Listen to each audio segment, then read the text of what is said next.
Pastor Kim here with Kay Anong. Oh,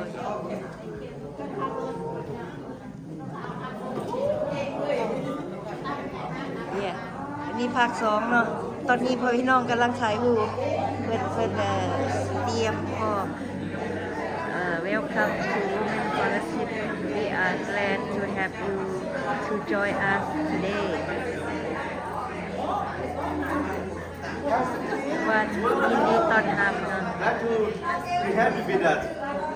Thank you so much. อันนี้พาสเตอร์สมชาย Welcome พาสเตอร์คิมเนาะขอบคุณพระเจ้าเลยพาสเตอร์แซม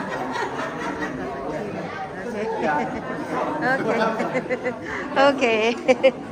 Thank you, Pastor Kim, for being here with us. We have some video and picture for record.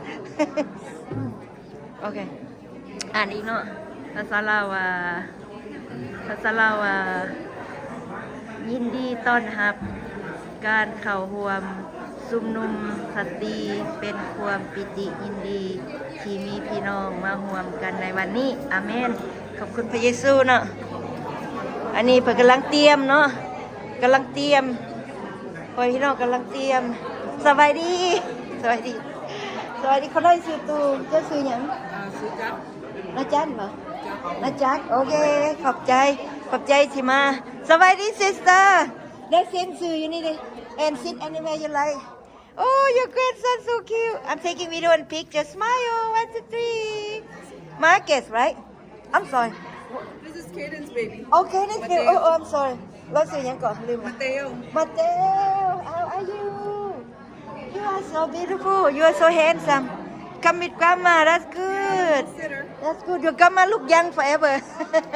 สบายดีไอ้คำ and brother over there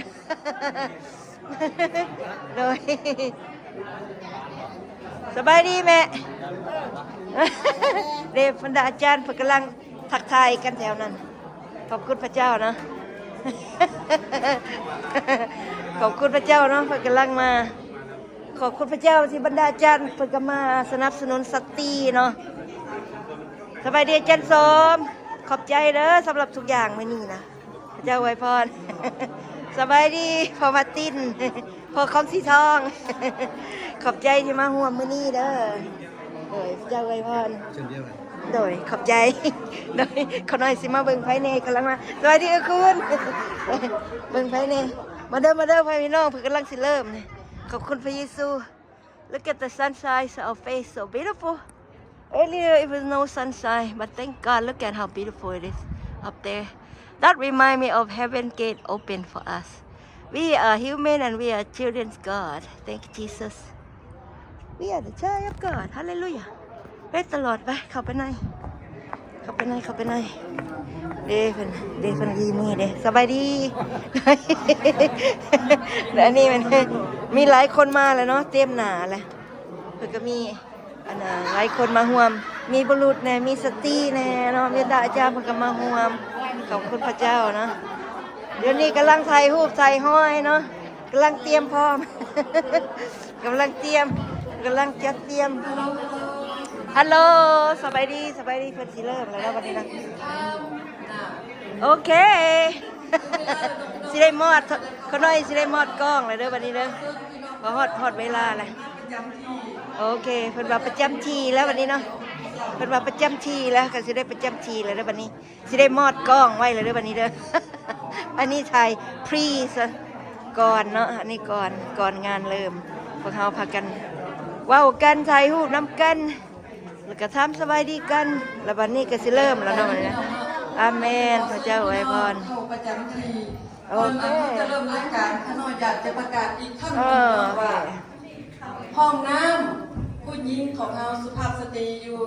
ทางซ้ายมือขน้อยละสุภาพสตรีทางขวามือของขน้อยเนาะ โอเค และประกาศ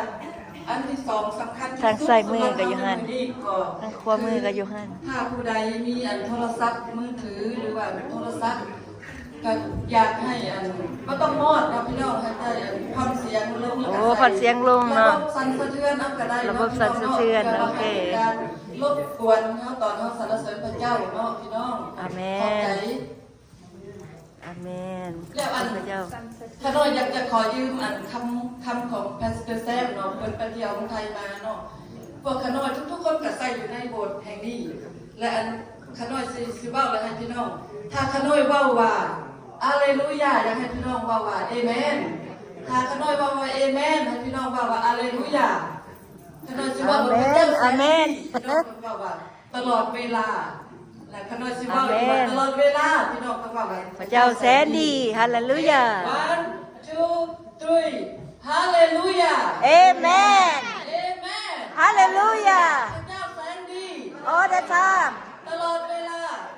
พระเจ้าแสนดีเอเมน เก่งๆเนาะ ฮาเลลูยา อยากจะขอเชิญพี่น้องทุกท่านลุกขึ้นยืนมาเพื่อเป็นหอเพลงนำกันซอยกันเด้อพี่น้องเด้อ อาเมนอาเมนขอบคุณพระเยซูฮาเลลูยา พ่อไปอยู่ในใบรายการ อยู่ในรายการโอเคอยู่ในรายการรายการอยู่ในรายการโอเคมื้อนี้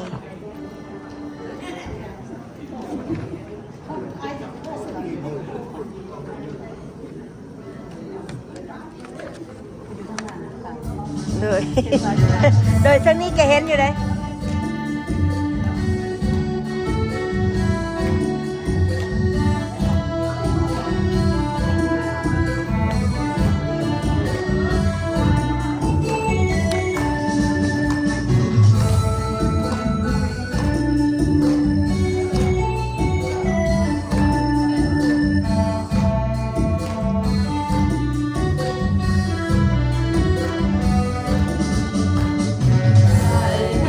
ดีใจ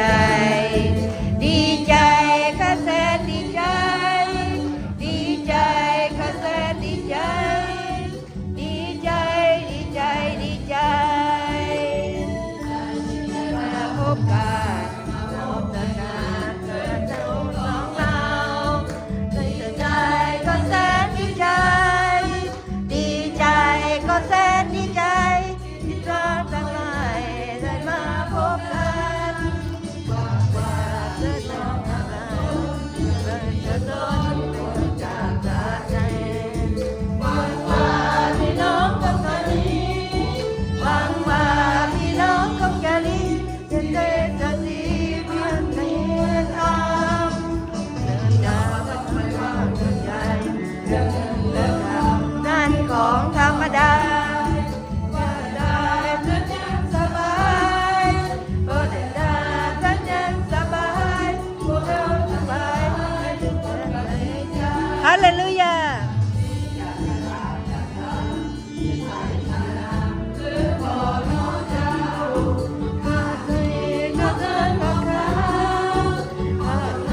ฮาเลลูยา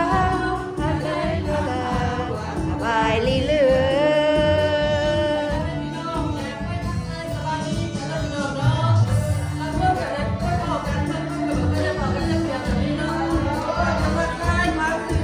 สบายดีสบายดีสบายดีสบายดีสบายดีสบายดี thank you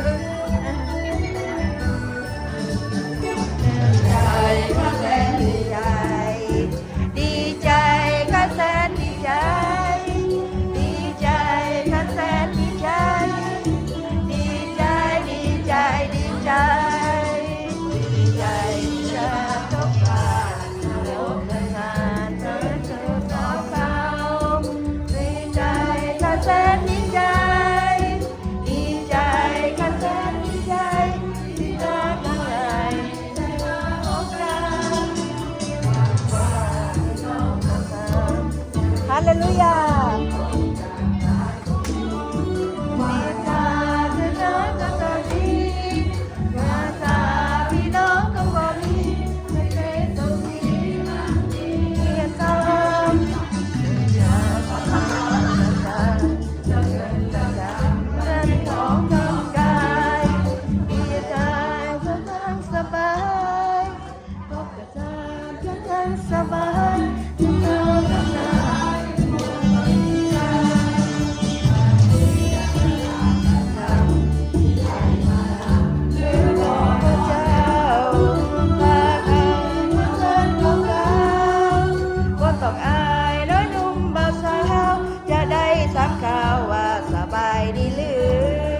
เลลูยา พระเจ้าพี่น้องเนาะ สบายดีสบายดี ขอบคุณพระเยซูฮาเลลูยา เป็นหนึ่งเด้อพี่น้องเป็นหนึ่งเด้อ